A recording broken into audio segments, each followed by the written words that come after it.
Welcome everyone to Hello Hump Day, my favorite day of the week because we are halfway through. And if you made a goal on Monday, hopefully you're halfway through to that goal that you'll reach by Friday.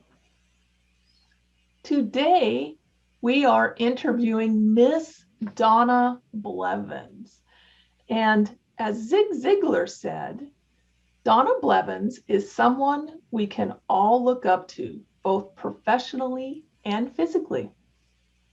As an international professional poker player and a 6'5" powerhouse, Donna Blevins candidly shares her intimate story of turning losses into wins by accessing the wisdom within her mistakes. Mindshift coach and world-class speaker, Donna uses her authentic voice to take the woo-woo out of mind shifting and guide people to up their game in 7 seconds. Welcome, Donna. Oh, Dottie, it is so much fun to be here. I love you. I really enjoy this group. I know it's a new group, but I am so proud of you for getting up and doing the group. Congratulations. Thank you. So if you have any specific questions for Donna, go ahead and put them in the comments on the Business Divas group page, and hopefully we will be able to see those and read those. But my first question for you, Donna, is something I have always wanted to know about you. And that is, why are you self-employed? Like, how did that whole thing happen for you? I was thinking about that this morning, like how would I answer that? And I thought, okay, where does that come from? It comes from my training because my mother bought a credit bureau from a woman in our church in 1961 when mother had no money. She paid $5,000 for the credit bureau on time. She agreed to pay that off.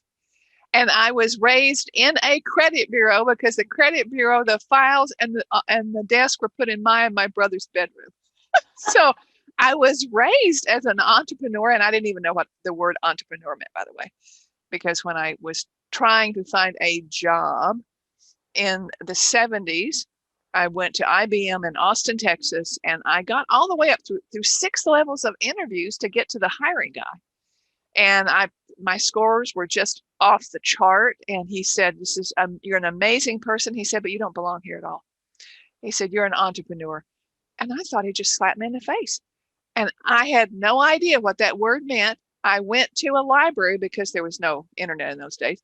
And I actually went to a library to look up the word entrepreneur. And I said, "Oh, okay, I'll own that." So that's how it all started. Out of curiosity, how old were you when this happened? When I didn't know what an entrepreneur was, Yeah, when you went through this interview and whatnot. I was in my mid 20s and I had no idea what the word meant. Okay, good to know. So after that interview, did you jump into figuring out how to be an entrepreneur, or what happened? Well, I needed to make some money, and so I was bartending because I could make a lot of money bartending. I mean, just imagine if a bartender is in hot pants and hooker boots. I mean, hey, I could make so much money. And it was a bartender, and I was a cocktail waitress, and I actually worked in the Dallas Fort Worth airport. That was the first time I went into really cocktail serving, and it was an amazing way to make money. But my mother kept saying, "Oh, get out of the bar. You got to get a job." And it was awful because when I finally got a job, a job, and I thought, what's my background? Background had to do with credit investigation. Okay. And so I started looking for jobs like that, and I worked for a big leasing company, big huge that would lease huge equipment, like construction equipment, huge Okay. stuff. And I worked with them as the credit manager, and it was the worst thing to do, because to punch a clock, I mean, I, I wake up in the morning at 4, 5, 6, depending on what time zone I'm in, and I will doing something that I love. I'm excited to jump into it and do it. But for somebody to say that I have to punch a time clock, that was just completely against my grain. Wow. Good to know that. You know, I agree with you now, but back in my 20s, I had no clue that there was another way. So Kathy has actually typed in a question into the box, and she wants to know, what's the best you like about what you do now? Oh, the best about what I like, what I do now, man, that's an easy answer. I love working with people. I love being in the position where I can be my authentic self, because I've been now termed the chief simplifier, because I simplify things. I'm pragmatic, but I really need to, I'm logical. And even when things are woo-woo, that's why I say I take the woo-woo out of mind shifting, because I have to understand things on a basic, definable level. And I think that being able to do that, people will come to me and they'll say, what do you see here? And it's like, I just have to get to that place of being in the calm place. I call it neutral. Mm-hmm. And it's obvious to me what is important to shift in order for them to really shine. So that's what I really love about it, is interacting with people on a pure, accepting way. So, what was the very first thing that you did that you would consider yourself self-employed? So you went from being a bartender and a cocktail waitress to doing something with a leasing company. It's like, how did that journey progress?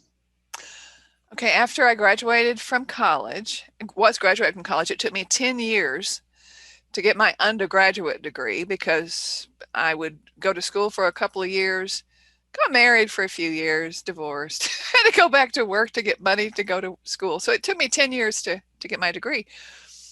I got a job with a publishing company as their advertising sales manager. Yeah. That Oh, sounds like fun. yeah, that's what I do.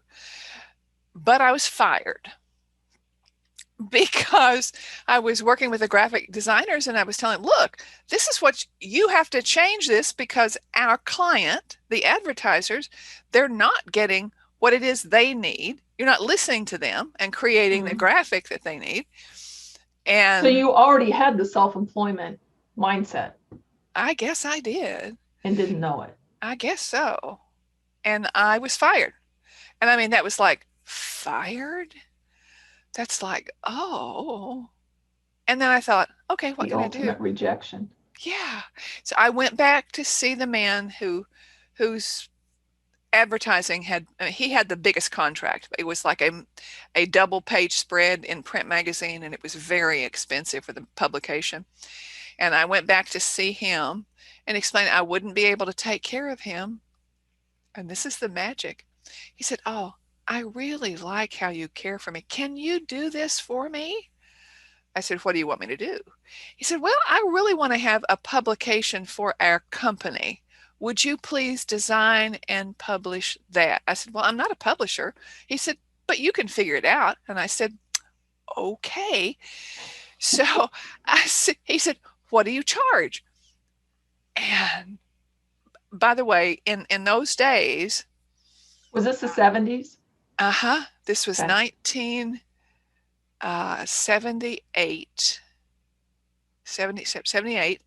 It would have been 12 years after I graduated from high school. I mean, yeah, and it would have been 77 or 78. And I mean, if you got $800 a month, that would be good pay. Oh, okay. $200 a week, that would have been good pay in those days.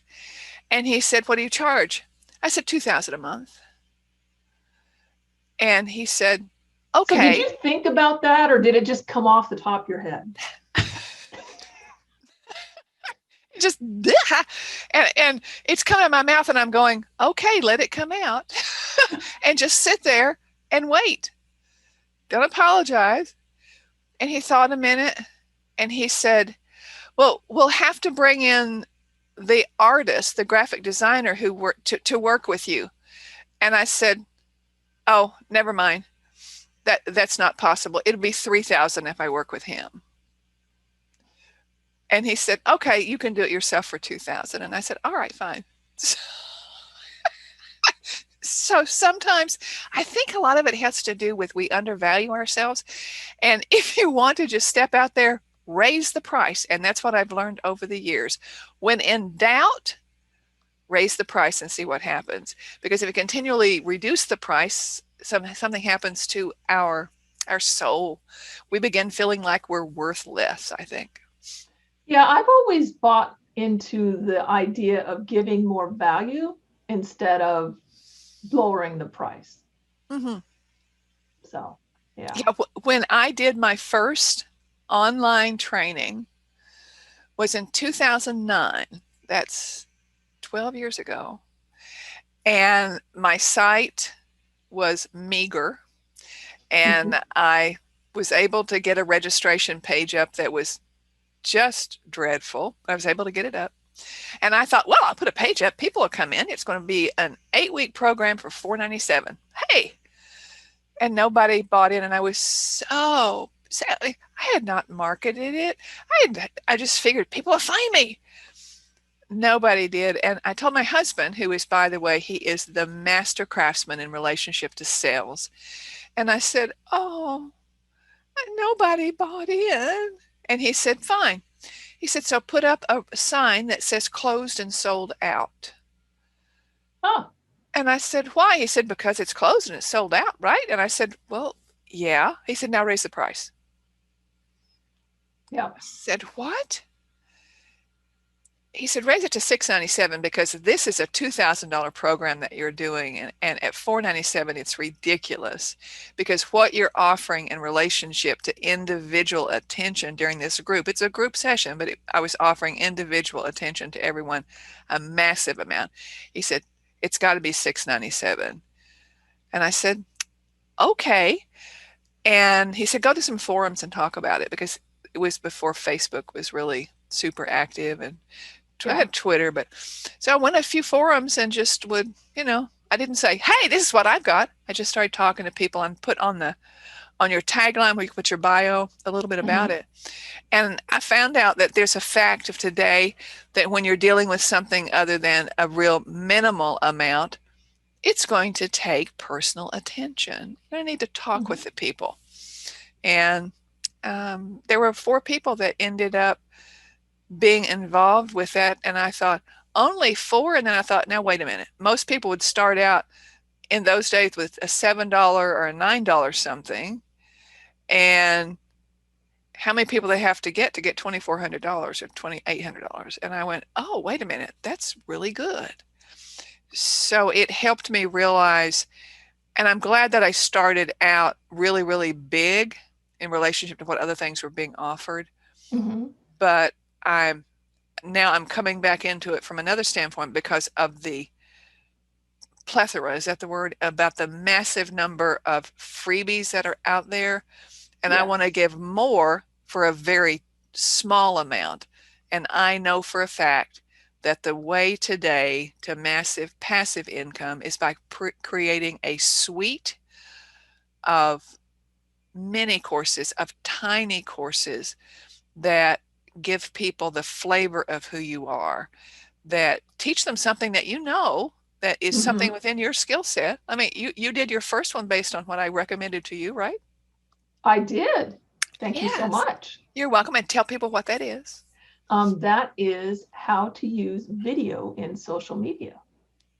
And I got my second one coming out later today as well, And what which is that? is Google My Business Made Easy. So moving See, forward. that's it. It's like that mini course. I believe that is the core.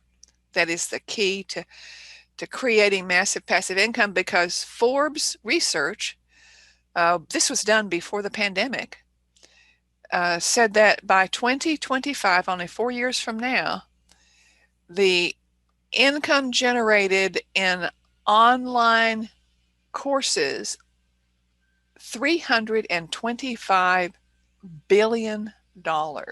I saw that. And when I saw the B in front of that, I thought, wow, now is the time to get into it. And with COVID coming in, people are now used to doing a lot more online than they used to be. Yeah. So it's becoming more of just a regular thing for them. So that barrier's coming down.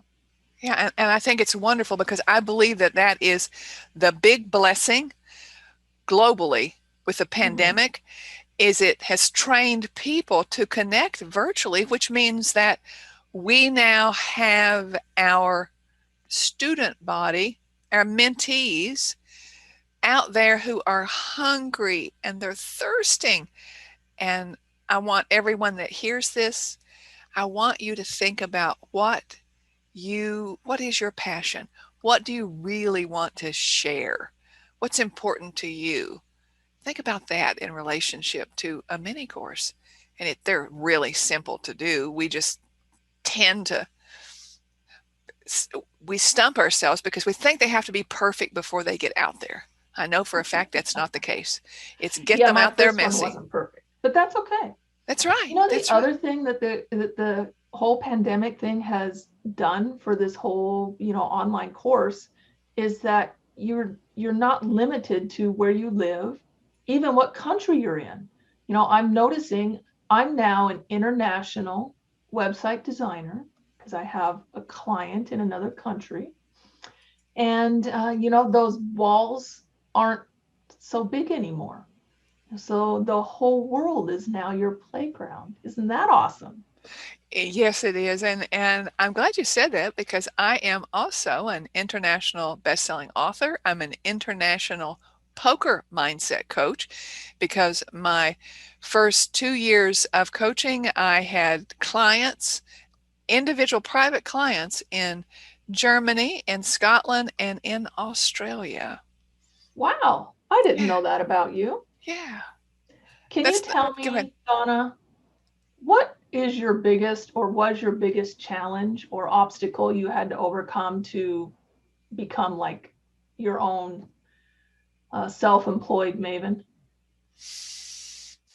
My biggest obstacle has to do with stopping giving it away for free. Yes, that is a big one.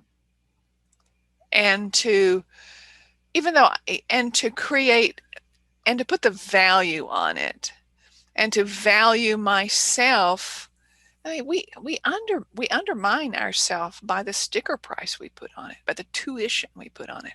And people get so stuck on sales, but I'm blessed because my husband guided me and taught me in relationship to sales. And by the way, I have to tell everybody, I'm 6'5", he's 5'3", and one of the few people that I look up to, because he's brilliant, he's big-hearted. I can show him a registration page and he'll go, okay, that's fine, that's fine. No, strike that. And when he says strike that, it's gone, because he can look at something and go, that doesn't work. So it's wonderful to have that skill set in the house as well. Awesome. So I know we just have about, I don't know, maybe 10 minutes left. Is there something that you really want your or the audience to know about being self-employed? Like, what's that one burning thing that message you really want to get out there? Let me think about that. It has to do with working on your business rather than working in your business. It's figuring out how to expand rather than, the multiple hats that we have, everything from being the janitor to the bookkeeper. And I love my bookkeeper, by the way. Being the janitor, because I love myself. Being the janitor to the bookkeeper, it's like, it's okay to spend money and find the the proper fit in relationship to people helping you, but it's working on your business rather than just in your business. Because when you go through a day of it's like, oh my God, you look up and you've been at the computer and you sit at the computer too long. Got to get your butt up. And the one thing I want you to know, my mama Peggy is 90, she'll be 95 next month. And her motto is to stay above the grass. You got to get your butt up. She is still a Spitfire, I will tell you that. Yeah, she is. She is. Absolutely. And we have a big master bedroom. This is the retreat, by the way. I love this floor plan because this is right off the master bedroom, and there's a sliding glass door that goes out to our water garden. And we have a safe step tub in our big master bathroom. And that's Mother, you have to go in there to bathe. Mother will come through here, and she has now, I love this. She has now had the courage when she comes in from playing in the dirt, because that's what Mama does. And she's dripping. She's wet from head to toe and so filthy. I mean, she has so much dirt. She now goes, she looks around to be sure that Gregory is not, he's in his bed or he's away. So she goes to the laundry room and she strips down to her briefs, and she will walk past me here. And if she wants to say something to me, she's liable to walk in without realizing that I'm on camera. So when I see her, I have to be sure to stop showing my camera. Anyway, I don't know how I got on there, but I thought that would give you a laugh. That is hilarious. Yeah, she's back on track a little bit here. Yeah, thank you. I know that you have something that you are launching, I think, today. And something that lots of the people in this group could take advantage of. Can you give us the sweet little tidbits of what you're doing? I can. I'm so excited because since I was on Wow Wednesday, Women's Prosperity Network Wow Wednesday last year, June the 10th, I did my first mini course, a little 2-hour mini course. The response was so huge. I'm going, this is amazing. And I've done it 8 times since then. Everybody kept coming to me, go, how did you do that? Please tell me how you're going to do that. I said, well, you don't get around. No, tell me how you're going to do that. So I've made a mini course on how to do a mini course, the simple way to create a mini course. And I called it Course Creation Simplified. And it is a whopping $11 for a 2-hour masterclass, but you actually have access to it 3 times. That means 3 times live. And the registration page is mindshiftoндemand.com/simple. And we'll be sure to put that in the comments after we're done going live so that everybody has that. And it's going to be the first full week in May. The reason I've made it a 3-week lead time is that I know how busy you are. I know how your calendar is booked. I wanted to give you enough time to reserve the time, and I've made it odd times during 3 days so that you can find some place where you can come. If you are unable to come live, you will have full access to the recordings, all of the recordings, and the downloadable assets, because I'm going to put together a checklist of what you can do. In fact, I've been told, I had someone look at the syllabus of what I've got putting together, and they said, you're giving too much. That's my job, is I'm going to give more in less time. I'm going to turn on the fire hose. There is something I know about this and about you, and I want to bring this up. One thing that stops people from creating online courses or classes or whatever you want to call them is that it's never done. It's never good enough. It's never whatever that is in their mind. And I happen to have heard that on your first course, you actually created it as you did it. That's exactly right. As opposed to creating it first, having it done, and then moving forward. So how did that work for you? That's a different twist on how to do things. That's the way that I do things. I mean, granted, I have a rough draft of what I want to do, and I did put together a slide deck because I'm a visual learner. Mm-hmm. And I think on internet marketing, on internet training, it's important that you change the screen all the time. It's not like you just want somebody to watch you talk because they get bored, and I want to keep people's attention. So since my undergraduate degree is in graphic design, yes, I have some really pretty slide decks, but I have stories too. And when I'm telling a story, I have pictures that go with that story rather than seeing me talk. So I had those put together, and the I did it 8 times. So every time it evolved. I Mm-hmm. thought I knew what it was going to be, but I would stop and say, okay, tell me. And I would ask a question. And based on what they said, it would send me off on a tangent that was the proper tangent based on what it is that they wanted and needed at that time. So I think when you allow yourself to evolve and to listen and to communicate with your students, Mm-hmm. and without having to have it perfect, do not have a script. Throw the script away. And I want you to think about talking to one special person, just like I am talking to you right Yep. now. That works for me. I've never been a script person. Yeah. So, well, we've got just a few minutes left. Anything else you want to add? You know, jump over to the page. And I've always wondered, is there on Facebook Lives, can we share a screen? Do you know? I do not think so. Okay. I'm not the expert on Facebook Live, though. I will find that out, but I don't think so. So since I But am we're on Zoom, so you should be able to share your screen, Miss Donna. so can I give it a shot and see if it shares? Yeah, we'll Okay, see what happens. let's see what happens. And you can tell me if it's going to show. You got a screen open showing Mm-hmm. the Facebook. Is that showing on Facebook now? It probably will in a minute. There's a slight delay. Okay, and so I wanted to open up mindshiftonDemand.com/simple, and to let everyone know that I was stuck on something in relationship to website design on Dotty, and I said, hey, you got a minute? And so she came on and she said, oh, well, that's easy fix. So if you're looking for something in relationship to your website, give Dotty Scott a call. She Why, loves to thank come. you. Yes. Okay, did it show up? It did, and this looks beautiful. Did it? Look, how do you like the wave at the top? I love it. I wanted people to be able to just, go to the registration, and you can, read about it, and here it is in the specifics. Scroll on down. It's going to be 3 times, May 5th, 7th, and 8th. That's Wednesday, Friday, and Saturday. And mind you, it's the same presentation, but it won't be, because every single time it's different. So right, the because framework, there's different people in there that have different questions and all of that. that's right. And it's just simple. It's a little bit about me.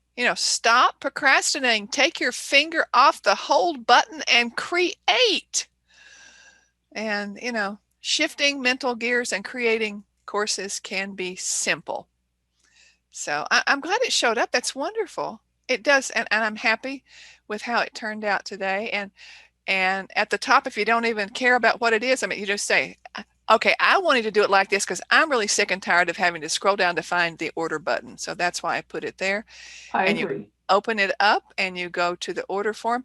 And I have actually contacted them because they had actually, it comes like this, and you actually click on pay with credit card, even though you may do PayPal, put in your personal information.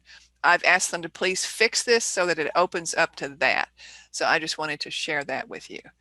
But anyway, I'm glad it let me to share a screen. Yay. Yay. Well, thank you for your time today, Donna. It's I my really honor. appreciate it. It's what is it? I'm the hump day virgin. I don't think virgin was the right word. I What do you think you think? said maiden voyage. That's what it was. Okay. The Hello Hump Day maiden voyage. Okay. And you did quite well. And that brings us into a great segue. Our next guest for next week will be Miss Deborah Morrison. And she is an author, a TEDx speaker, and a financial maven. And she is going to be sharing with us what her journey was like. So I hope everybody can come back next Wednesday and check her out, see what little tidbits you learn, because I'll tell you, every time I hear her talk, I learn something new. So looking forward to it. You guys have a great rest of your hump day, and we will see you next week. Bye-bye. Take care.